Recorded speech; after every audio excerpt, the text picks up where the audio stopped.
ಇಲ್ಲ, ಮಾನ್ಯ ಮುಖ್ಯಮಂತ್ರಿಗಳ ನೇತೃತ್ವದಲ್ಲಿ ಸಭೆ ನಡೀತು. ಹಲವಾರು ಅಜೆಂಡಾ ಪಾಯಿಂಟ್ಸ್ ಇತ್ತು, ಅದೆಲ್ಲ ಪರಿಶೀಲಿಸಿ ಒಂದು ಡಿಸಿಷನ್ ತಗೊಂಡಿದೆ. ಅದಾದಮೇಲೆ ವನ್ಯಜೀವಿಯ tourism, wild life tourism Bandipur ಹಾಗೂ ನಾಗರಹೊಳೆ ಈಗ ಸದ್ಯಕ್ಕೆ ಸಫಾರಿ ಬ್ಯಾನ್ ಆಗಿದೆ 2 ತಿಂಗಳಿಂದ.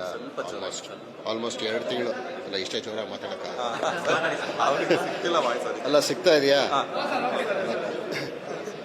2 ತಿಂಗಳಿಂದ ಸಫಾರಿ ಬ್ಯಾನ್ ಆಗಿರೋದು, ಅದ್ರ ಬಗ್ಗೆನೂ ಚರ್ಚೆ ಮಾಡಿದ್ವಿ. ಹಂತವಾಗಿ ಮತ್ತೊಮ್ಮೆ ಶುರು ಮಾಡುವ ಒಂದು ನಿರ್ಧಾರ ತಗೊಳ್ತಿದ್ದಾರೆ. ಅದ್ರ ಬಗ್ಗೆನೂ ಚರ್ಚೆ ಆಯಿತು. ಸೊ ಅದನ್ನು ಶೀಘ್ರದಲ್ಲೇ ನಮ್ಮ ವನ್ಯಜೀವಿ ಫಾರೆಸ್ಟ್ ಮಿನಿಸ್ಟರು ಹಾಗೂ ಮುಖ್ಯಮಂತ್ರಿಗಳು ಅದ್ರ ಬಗ್ಗೆ ನಮಗೆ ತಿಳಿಸ್ತಾರೆ.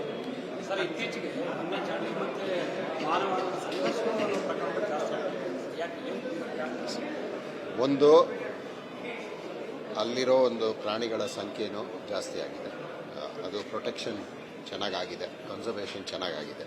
ಇನ್ನೊಂದು, ಜನಸಂಖ್ಯೆನೂ ಜಾಸ್ತಿ ಆಗಿದೆ, ಎನ್ಕ್ರೋಚ್ಮೆಂಟು ಸ್ವಲ್ಪ ಜಾಸ್ತಿ ಆಗಿದೆ. ಸೊ ಇದರೆಲ್ಲ ಸಹಜನೇ. ವನ್ಯಜೀವಿ ಹಾಗೂ ಮಾನವನ ಒಂದು ಸಂಘರ್ಷ ಇದ್ದೇ ಇರುತ್ತೆ. ಅದನ್ನು ಹೇಗೆ ಅಳವಡಿಸ್ಕೊಂಡು ಹೋಗಬೇಕು, ಅದನ್ನು ಸರಿಯಾದ ರೀತಿಯಾದ ಒಂದು ಪ್ರೊಟೆಕ್ಷನ್ ಮಾಡಬೇಕಾಗತ್ತೆ. ಅದನ್ನು ಸೂಕ್ತ ಕ್ರಮಗಳು ತಗೊಳ್ತಾ ಇದ್ದಾರೆ. ಫಾರೆಸ್ಟ್ ಡಿಪಾರ್ಟ್ಮೆಂಟ್ ಹಾಗೂ ನಮ್ಮೆಲ್ಲರ ಸಹಕಾರನೂ ಬೇಕು, ಮಾಧ್ಯಮರ ಸಹಕಾರನೂ ಬೇಕು. ಆ ನೆರೆಟಿವ್ ಒಂದು ತುಂಬ ಮುಖ್ಯ. ಏನು ಮಾತಾಡ್ತೀವೋ ನಾವು ಅದ್ರ ಬಗ್ಗೆ, ಚರ್ಚೆ ಏನು ಮಾಡ್ತೀವಿ ಅದನ್ನು ತುಂಬ ಮುಖ್ಯ. ಎಲ್ಲರ ಒಂದು ಸಹಕಾರ ಬೇಕಾಗುತ್ತೆ. Recently sir Yeshwanthpur Chikkanahalli stone ಕ್ರಷರಿಂದ ಸರ್ ಒಂದು ಚಿರತೆ ಸತ್ತಿದೆ. ಒಳಗಡೆ 3 ಕಪ್ಪುಗಳಿದೆ. ಅಷ್ಟು ಒಟ್ಟು 4 ಚಿರತೆ ಸಿಕ್ಕಿರೋ ಲೆಕ್ಕ. ಎಸ್ ಟಿ ಸಂಶೋಧಕರವರು ಇದು ಸರ್ಕಾರದ ತಂದವರು ನಮ್ಮ ತಗೊಳ್ಳಿ ಅಂತ. ಬಟ್ ಸ್ಟೋನ್ ಕ್ರಷರ್ಗಳಿಂದ ಬಂಡೆ ಬ್ಲಾಸ್ಟ್ ಆಯ್ತು ಸರ್, ಕಲ್ಲು ಬಂದು ಬಡ್ತಿರೋದು ಚಿರತೆಗೆ. 3 ಹೊಟ್ಟೆಲಿ 3 ಮರಿದು, ಗರ್ಭಿಣಿ ಚಿರತೆ. ಅದು ಆತಂಕಕಾರಿ ಬೆಳವಣಿಗೆ. ಇದೆಲ್ಲ ದುಃಖ ಆಗುತ್ತೆ.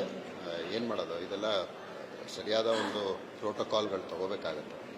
ಎಸ್ಪೆಷಲಿ ಆ ಒಂದು ಸೆನ್ಸಿಟಿವ್ ಝೋನ್ ಇರುತ್ತೆ, ಯಾವ ಪ್ರಾಣಿಗಳ ಸೆನ್ಸಿಟಿವ್ ಝೋನ್ ಇರ್ಬೋದು, eco sensitive zone, buffer zone ಅಂತ ಏನಿರುತ್ತೋ ಅದ್ರ ಸುತ್ತಮುತ್ತಲು ಏನೇ ಕಾರ್ಯಕ್ರಮ ತೊಗೊಂಡ್ರು ಅದಕ್ಕೆಲ್ಲ ಒಂದು ಪ್ರೋಟೋಕಾಲ್ ಪ್ರಕಾರ ಅದು ಹೋದರೆ ಆವಾಗ ಈ ಒಂದು ಇಂತಹ ಒಂದು ಸಂದರ್ಭ ಅಥವಾ ಘಟನೆ ಆಗಲ್ಲ. ಸೊ ಅದನ್ನು ನೋಡ್ಕೋಬೇಕಾಗುತ್ತೆ.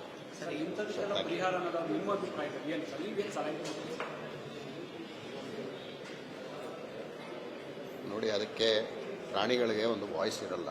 ಸೊ ಆ ಒಂದು ವಾಯ್ಸ್ನ ನಾವಿಲ್ಲಿ ಕೊಡೋಕ್ಕೆ ಬಂದಿರೋದು. ವನ್ಯಜೀವಿಗಳ ಒಂದು ಸಂಘರ್ಷಣೆ, ಮಾನವ ಸಂಘರ್ಷಣೆ, ವನ್ಯಜೀವಿ ಸಂಘರ್ಷಣೆ ಅದು ಇದ್ದೇ ಇರುತ್ತೆ. ಅದು ಸಹಜ. ಅದನ್ನು ನಾವು ಒಂದೇ ಸತಿ ಬ್ಯಾನ್ ಮಾಡ್ತೀವಿ, ಈ ಒಂದು ಕಾರ್ಯಕ್ರಮ ಇಂತಹ ಒಂದು ಸಂಘಟನೆ ಆಯಿತು, ಅಲ್ಲೊಂದು ಘಟನೆ ಆಯಿತು ಅಂತ ಸೊಲ್ಯೂಷನ್ ಬರೀ ಬ್ಯಾನ್ ಅಲ್ಲ. ಇದನ್ನು ನಿಲ್ಲಿಸ್ಬಿಡಿ ಅದರಿಂದ ಬ್ಯಾನ್ ಅಂತಂದರೆ, ಇವಾಗ ನಾವು ನೋಡಿದ್ರೆ ಪ್ಯಾಂಡಮಿಕ್ ಆಯಿತು. ಆ ಪ್ಯಾಂಡಮಿಕ್ 2 ವರ್ಷ ಎಲ್ಲರಿಗೂ ತೊಂದರೆ ಆಯಿತು. 2 ವರ್ಷ 3 ವರ್ಷ ಇನ್ನೂ ರಿಕವರ್ ಆಗ್ತಾನೇ ಇದೀವಿ ಅದರಿಂದ, ಪ್ಯಾಂಡಮಿಕ್ಕಿಂದ. ಆದರೆ ಒಂದು ಪಾಸಿಟಿವ್ ಏನಾಯಿತು ಪ್ಯಾಂಡಮಿಕ್ಕಿಂದ ಅಂದರೆ, ನಮ್ಮ ಮಾಲಿನ್ಯತೆ ಏನಿತ್ತೋ ಅದಿರಲಿಲ್ಲ ಆ ಟೈಮಲ್ಲಿ. ಹಂಗನ್ಬಿಟ್ಟು ಎಲ್ಲ ನಿಲ್ಲಿಸ್ಬಿಡಿ ಅಂತ ಆಗಲ್ಲ. ಸೊ ಆ ಒಂದು ಸಮಸ್ಯೆ ಅಲ್ಲ, ನಿಲ್ಲಿಸೋದಲ್ಲ ಪರಿಹಾರ. ಅದಕ್ಕೊಂದು ಪರಿಹಾರ ನಾವೆಲ್ಲ ಸೇರಿಕೊಂಡು ಒಟ್ಟುಗೂಡಿ ಎಲ್ಲರೂ ಒಂದು ಅದನ್ನು ಪಾಸಿಟಿವ್ ಆಗಿ ಹೇಗೆ ನೋಡ್ತೀವೋ ಅದನ್ನು ಮುಖ್ಯ. ಎಲ್ಲರ ಒಂದು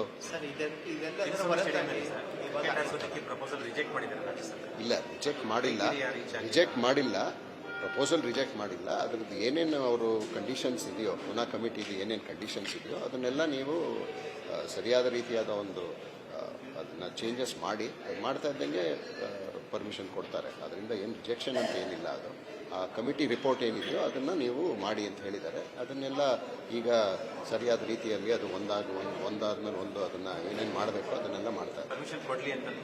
ಹೌದು, ಪರ್ಮಿಷನ್ ಬೇಕಾಗ್ತದೆ. ನಾನು ಹೇಳಿದ್ನಲ್ಲ, ಏನೇ ಘಟನೆ ಆದ್ರೂ ಅದನ್ನು ತಡೆಯೋದು ಅಥವಾ ನಿಲ್ಲಿಸ್ಬಿಡಿ ಅನ್ನೋದೊಂದು ಸೊಲ್ಯೂಷನ್ ಅಲ್ಲ. ಅದರಿಂದ ನೀವು ಏನೇನು ಪರಿಹಾರಗಳನ್ನ ಮಾಡ್ಬೋದು, ಅದು ಏನೇನು ಚೇಂಜಸ್ ಮಾಡಬೇಕು ಅದನ್ನೆಲ್ಲ ಚೇಂಜಸ್ ಮಾಡಿ. ತುಂಬ ಜನ ಕೇಳ್ತಿರೋದು ಸ್ಟಾಂಪೀಡ್ ಆಗಿರೋದು ಕ್ರಿಕೆಟ್ ಆಡಿಸಿದ್ರಿಂದಾಗಿ ಅಲ್ಲ, ಸ್ಟಾಂಪೀಡ್ ಆಗಿರೋದು ಜನರನ್ನ ಸೇರಿಸಿ ಗೌರ್ಮೆಂಟ್, ಬಿಕಾಸ್ ಆಫ್ ಗೌರ್ಮೆಂಟ್ ಸ್ಟಾಂಪೀಡ್ ಆಯಿತು, ಕ್ರಿಕೆಟಿಂದ ಸ್ಟಾಂಪೀಡ್ ಆಗಲಿಲ್ಲ ಅಂತ.